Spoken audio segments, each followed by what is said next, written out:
This is His Light, Your Path, the daily devotional from Pastor Rod Holler here on True Hope Media. Today's devotional entitled, Hornets. Exodus chapter 23, verse 28.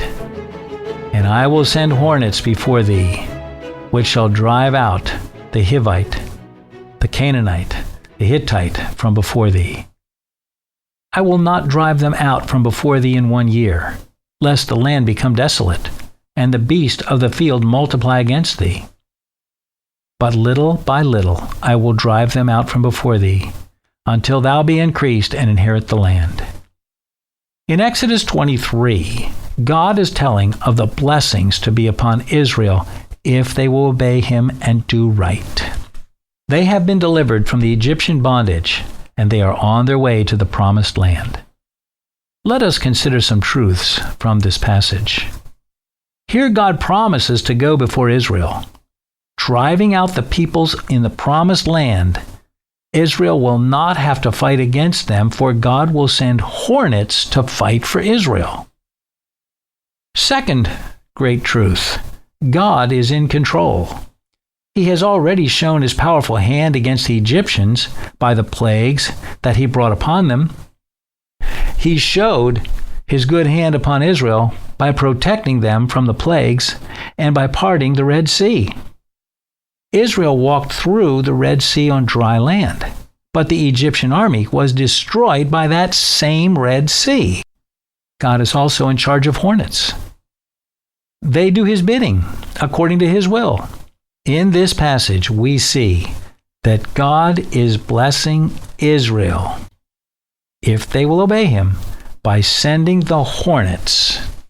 Third, God will drive enemies from the promised land a little at a time. God is not going to drive the enemies from the promised land all at once. If he does, then the land would be filled with problems caused by neglect. Exodus 23:29, I will not drive them out from before thee in 1 year, lest the land become desolate, and the beast of the field multiply against thee. In Deuteronomy, God told Israel that they would enjoy cities, furnished houses, wells, vineyards, and olive trees, all prepared for them. Consider Deuteronomy 6, verse 10. And it shall be, when the Lord thy God shall have brought thee into the land which he sware unto thy fathers, to Abraham, to Isaac, and to Jacob, to give thee great and goodly cities, which thou buildest not, and houses full of all good things, which thou fillest not, and wells digged, which thou diggest not, vineyards and olive trees, which thou plantest not. When thou shalt have eaten and be full, then beware, lest thou forget the Lord, which brought thee forth out of the land of Egypt, from the house of bondage. To accomplish that promise, God would not drive out the enemies all at once, but rather a little by little. And fourth, God knows the future. God knew that Israel would be given a promised land.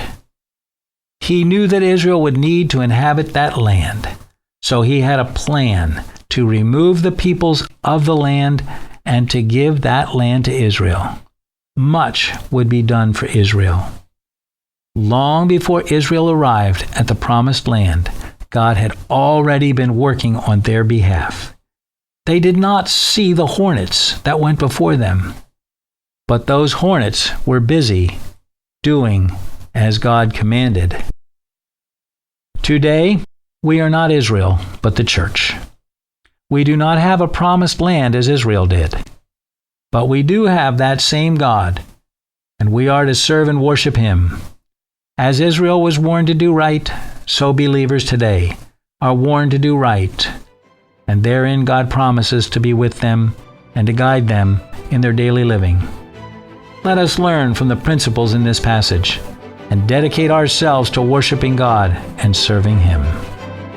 This has been His Light, Your Path, a daily devotional from Pastor Rod Holler. For other incredible devotionals, head on over to hislightyourpath.com.